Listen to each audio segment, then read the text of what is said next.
Assalamualaikum warahmatullahi wabarakatuh. Halo guys, kembali lagi bersama saya Bobby Herin.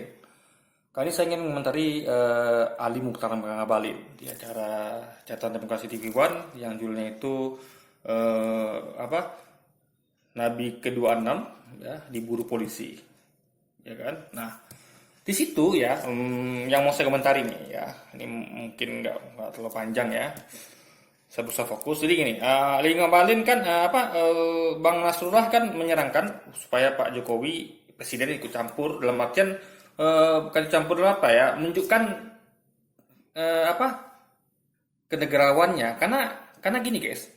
Ini kan masalah pausang ini dibuat heboh santun negeri gitu. Apalagi perlu dipahami ya, Indonesia ini adalah manusia muslim gitu.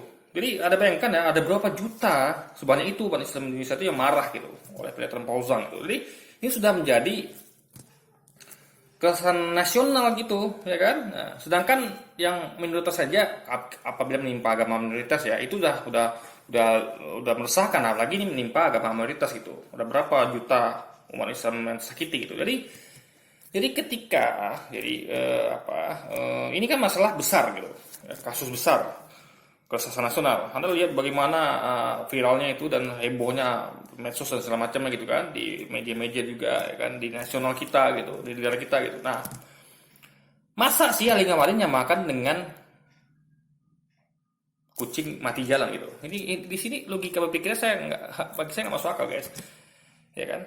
Jadi kata dia kayak gini, kalau presiden ngurus ini nanti ya nanti tiap orang nanti akan minta, bahkan kucing mati jalan pun harus pengen presiden nangani. Ini kan masuk akal kayak. Jadi dia ngasih analogi yang nggak masuk akal gitu ya, jadi kan hanya masalah-masalah yang sudah bukan resah nasional gitu guys, itu saja presiden tunangan gitu. Jadi presiden itu adalah gunanya adalah dia tuh perlu intervensi di kasus-kasus yang bukan heboh gitu, ya kan, seharusnya gitu. Jadi jangan diam aja gitu, kayak kemarin kasus Ahok, kasus ini gitu kan, itu beliau harus, presiden harus ikut campur. Kenapa? Karena untuk menenang, betul kata Bang Nasrullah, untuk menenangkan rakyat Indonesia yang mayoritas muslim gitu.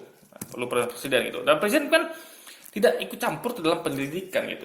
Hanya makanya gini loh, makanya misalnya Indonesia ini malas dengan Presiden Jokowi itu kenapa ya? Kayaknya kayak isu-isu yang menyangkut umat Islam ya, kayak isu ini kan menyangkut umat Islam nih, isu Pauzuang ini kan menyakiti hati umat Islam. Sama juga kemarin kayak di Palestina itu menyakiti umat Islam, tapi Presiden Jokowi tidak menyampaikan rasa bersama gitu. Jadi di situ umat Islam menilai ini kok Pak Jokowi nggak pro pada Islam gitu ya, nggak pro pada Islam itu. Jadi makanya perlu keberpihakan presiden kepada umat yang mayoritas gitu ya, kepada semuanya sih sebenarnya, tapi kan terutama yang mayoritas gitu ya kan, karena dia harus berpegang pada kepentingan orang banyak, bukan pada orang yang sedikit gitu kan. Jadi orang banyak ini saya ya muslim gitu. Nah, lalu apa lagi ya yang mau saya sampaikan, jadi intinya adalah kayak gini katanya, dia mengatakan kayak Ustaz Yolni itu sudah menyinggung dia, menyinggung Megawati dan lain sebagainya. Gini guys ya, sebenarnya tiap ini pun juga begitu. Jadi kayak Ngabalin juga menyinggung orang lain juga gitu kan. Jadi kayak dia lagi nyinggung itu ya Yolni, dan juga dia nyinggung yang lain. Jadi intinya adalah gini guys, itu sah-sah saja gitu kan. Nah, justru kalau dia di pemerintah itu harus hati gitu. Karena gini, pemerintah itu kan adalah pejabat publik gitu. Mereka digaji dari uang rakyat. Jadi semuanya kita ini ke rakyat, termasuk saya gitu, termasuk ya Waloni. Itu semuanya karena mereka ini digaji dari uang rakyat ya Waloni, dari uang kita semua. Makanya mereka berhak untuk dikritik gitu. Jadi rakyat berhak mengkritik mereka gitu. Karena itu resiko mereka sebagai pejabat publik gitu loh guys, yang bertanggung jawab atas negeri ini gitu, atas nasib bangsa ini, atas nasib rakyat kita gitu. Nah, jadi ketika dia menyasar orang-orang seperti Yahya Waloni, tentu publik akan menilai ini berarti nggak tahu diri gitu, udah makan dari gaji rakyat, udah ibaratnya kok rakyat kritik malah dilapor polisi gitu. Nah makanya beda deh kasusnya dengan misalnya gini, makanya kalau pemerintah tuh punya keterbatasan gitu, makanya pemerintah tuh memang nggak bisa aneh-aneh guys, karena begitu pemerintah salah bertindak akan dicap aneh-aneh. Kenapa? Karena mereka beda sama rakyat biasa. Bedanya mereka sama Ustadz Abu Somad sama yang lain gitu ya, karena bukan pejabat publik gitu kan. Ustadz Wahyudi ini tidak memakan uang rakyat, tidak digaji dari uang rakyat. Sehingga ketika dia itu apa namanya? Dia tuh ketika dia misalnya dia dihina nih, lalu dia melaporkan, itu dia tidak ada masalah gitu. Karena dia yang dilaporkannya dia tidak menggaji dia gitu. Dia tidak bertanggung jawab atas orang ini gitu. Ngerti nggak maksud saya? Misalnya gini, misalnya ada rakyat misalnya, nggak senang dengan pemerintah nih, lalu mengkritik, pemerintah kenapa begini, kenapa begitu gitu kan? Itu sah, ya kan? Karena rakyat tersebut membayar pajak, ya kan, menggaji pemerintah gitu, ya kan. Nah pemerintah tentu dilantik untuk bertanggung jawab pada nasib rakyatnya, nasib negara ini gitu kan. Nah beda dengan misalnya ya Walni, itu tidak dikontrak, orang-orang seperti kita rakyat ini kan tidak kontrak, tidak dilantik kita, ya kan, kita tidak digaji dari uang rakyat, kita menggaji diri kita sendiri gitu. Kita menggaji diri kita dengan keringat kita, ya, kita digaji oleh bos kita, gitu kan. Nah, jadi dan memang sebatasnya hanya pekerja saja, tidak menyangkut pribadi gitu. Nah, jadi Jadi ketika yang lain melaporkan lain itu beda dengan kasusnya ketika Ali Ngabalin atau Pak Jokowi melaporkan yang lain gitu. Jadi Ali Ngabalin harus paham hal ini gitu. Memang beda posisi. Ali Ngabalin, Pak Jokowi, Megawati itulah pejabat publik gitu kan. Ya ini tidak gitu. Nah, jadi itu bedanya guys. Jadi harus paham itu. Jadi makanya tapi sayangnya guys ya, kita lihat banyak oknum ya kayak buzzer, kayak apalagi yang lain-lain itu yang melaporkan ulama-ulama kita gitu. Jadi Jadi begini, kekuasaan itu kan sebenarnya adalah kekuasaan itu punya komponen perangkat-perangkat gitu. Ada kepolisian, dia mengakui polisi adalah alat negara. Ada kepolisian, ada ada buzzer, ada pendukung gitu. Nah, bisa jadi meskipun jadi ketika ada yang berhubungan dengan kekuasaan itu, entah itu kepolisian karena sebagai alat negara, entah itu buzzer, entah itu pendukungnya, tentu rakyat akan menilai ini jangan ada hubungan sama kekuasaan gitu. Karena memang ada hubungannya kan. Buzzer itu kan adalah bagian dari kekuasaan gitu. Bagian dalam artian dibayar oleh perusahaan, oleh negara gitu, oleh pemerintah gitu kan. Lalu juga pendukungnya juga itu adalah pendukung gitu. Jadi makanya rentan bagi seorang pemerintahan atau penguasa ketika ada orang yang mengkritik pemerintah lalu tiba-tiba dilaporin, entah itu oleh pemerintahnya, entah oleh di proses polisi, entah oleh dilaporkan buzzer, entah itu dilaporkan oleh pendukungnya, itu rentan publik akan menilai ini jangan-jangan ada campur tangan pemerintah gitu. Beda dengan rakyat biasa yang bebas gitu. Jadi ketika rakyat biasa melaporkan pemerintah gitu kan, ya kan kepada ini, ya kan, rakyat itu bebas, jadi tidak digaji oleh negara gitu guys. Nah itu beda posisinya gitu. Makanya makanya nggak enak sih. Makanya jadi jangan kira enak di pemerintahan ya. Jadi pemerintahan itu risikonya gitu. Mereka akan selalu dinilai gitu guys, langkah dinilai. Kenapa? Karena mereka membawa beban bertanggung jawab, dilantik untuk bertanggung jawab pada rakyat dan negara, dan juga digaji dari uang rakyat guys. Itu beda sama rakyat biasa. Jadi jangan samakan Yahya Walni dengan Ali Ngabalin atau Jokowi.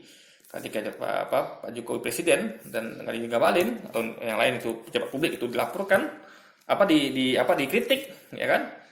Jangan samakan dengan ketika Yahya Walni dikritik gitu. Beda kasusnya. Yahya Walni punya kebebasan karena dia sebagai rakyat sipil gitu. Ketika dia bertindak, dia tidak ada dia tidak bersangkut paut sama rakyat yang menggajinya gitu, dan tidak sangkut paut pada tanggung jawab pada negara karena dia bukan hasil dari makan dari gaji rakyat, dan juga tidak dilantik untuk bertanggung jawab pada rakyat negeri ini gitu. Oke, itu yang mau saya komentari tentang Ali Ngabalin. Dia paham posisi ini gitu kan. Makanya sebaiknya kalau dia paham akan hal ini, sebaiknya dia menertibkan itu buzzer-buzzer dan pendukung-pendukung atau alat negara ya, apapun itu alat negara yang disebut oleh kepolisian itu, untuk bertindak hati-hati gitu. Jangan menyasar orang-orang yang mengkritik pemerintah. Jangan mungkin bukan Ali Ngabalin yang melakukannya gitu. Tapi mungkin publik juga curiga karena ada hubungan sama Ali Ngabalin, ada hubungan sama kekuasaan gitu. Ya untuk menenangkan publik sebaiknya hentikan itu semua gitu. Jadi hentikan kasus yang mengada. Di Habib Syihab itu kan kasus yang mengada-ngada semua tuh guys. Ya, tidak adil. Yang lain tidak dia apa-apain, dia gituin gitu. Itu dimaksud oleh Bang Teguh Nasrullah itu adalah hanya tumpul ke kiri tapi tajam ke kanan gitu. Nah, karena siapa? Ya Rizik, ulama-ulama kita. Akhirnya siapa? Ya orang-orang yang di luar ulama gitu, orang-orang yang tidak tidak apa namanya, tidak berilmu seperti para ulama kita gitu loh guys. Jadi Anda paham ya, beda. Jadi Ali Ngabalin harus lebih cerdas lagi nih. Dia mengaku sebagai orang pendidikan, jadi saya harap beliau, jadi dia bilang memakai otak gitu. Itu justru saya merasa itu ungkapan yang dia ucapkan tuh cocok disamakan pada dirinya sendiri gitu guys gitu. Jadi dia harus lebih gunakan logikanya untuk pikir gitu.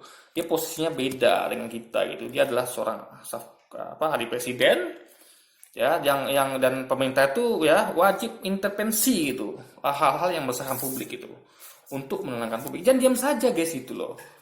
Tengok kayak, tapi coba lihat kayak Pak Jokowi kemarin kan, yang dia reaktif tuh ketika ada yang dia tuh di apa ya, ya ketika dia dikritik lah waktu itu, dia pernah tuh sampai keceplosan bilang kan, kita saya akan lawan gitu kan. Nah itu kan reaktif guys. Nah, itu kenapa dia bereaksi gitu, hal yang menimpa dirinya dia bereaksi gitu ya kan, padahal dia pejabat publik loh, padahal dia udah presiden kita gitu loh. Tapi hal-hal yang meresahkan umat Islam ya banyak itu tidak direspon dia deh. Itu yang dikritik oleh masyarakat ya kan. Nah jadi kenapa hal yang berhubungan dengan dirinya gitu kan atau partainya dia sibuk langsung guys. Dia mengatakan saya akan lawan gitu kan. Nah, tapi kenapa ini dia diam saja gitu loh guys. Itu dimasuk oleh Bang Teguh Nasrullah. Jadi jangan tebang pilih gitu. Kalau memang Anda berpihak pada rakyat, ya ini kan bikin heboh rakyat ini, ya kan? Umat Islam itu sakit hati, ya kan? Kecewa, bahkan umat Islam beberapa juga mengutuk keras ini gitu kan? Bahkan ya menyampaikan permintaan maaf juga gitu. Ini memang udah jadi isu nasional dan presiden harus ngomong di sini. Jangan hanya ketika dirinya dikritik lalu dikatakannya saya akan lawan gitu kan? Atau dia ngomong tentang hal lain gitu kan? Tapi untuk yang kayak gini dia bikin heboh ini jangan ngomong gitu. Jadi jadi Pak Jokowi juga sebenarnya harus tahu juga mana yang isu-isu yang penting untuk dikomentari gitu. Jadi jangan hanya milih isu-isu tertentu itu seperti yang sekiranya dia katakan saya akan lawan itu yang berhubungan dirinya, dan isu-isu lain yang kalau bisa jangan cuma pilih lah gitu. Memang sih nggak sampai juga kayak ngurusin kucing mati di jalan gitu, enggak gitu kan. Tapi kan ini kan isu besar gitu. Pausang ini adalah isu besar, isu nasional. Pak Presiden harus ikut memerintahkan lah Kapolri karena bikin ada kemampuan politik lah gitu. Karena memang ini kan tidak menyangkut dirinya gitu. Ini menyangkut dengan rakyat Indonesia. Jadi ini urusan rakyat, bukan urusan negara. Jadi ketika dia menyuruh polisian untuk menangkap orang yang mengkritik dirinya, ya kan, dan itu dilakukan oleh Pak SBY gitu kan. SBY itu keren sekali guys ya. Dihina pun dia tetap tidak melakukan itu. Nah itu presiden tidak perlu melaporkan. Tapi kalau ketika sudah menyangkut urusan kena rakyatnya gitu, rakyatnya banyak tersakiti, dia harus ngomong dong minimal gitu kan. Harus ikut berempati dong gitu loh. Jadi itu aja poinnya guys. Jadi ini aja untuk komentari dari Ali Ngabalin ya. Moga-moga beliau paham gitu kan, dan ya sedikit cerdas lah gitu. Jadi jangan juga samakan dengan kucing kasus ini Pak Guzang ini sama seperti kucing mati jalan gitu guys. Ini sangat jauh sekali perbandingan analoginya gitu. Oke. Jadi mungkin sekian dulu video kita kali ini. Sampai jumpa lagi di video-video selanjutnya. Wassalamualaikum warahmatullahi wabarakatuh.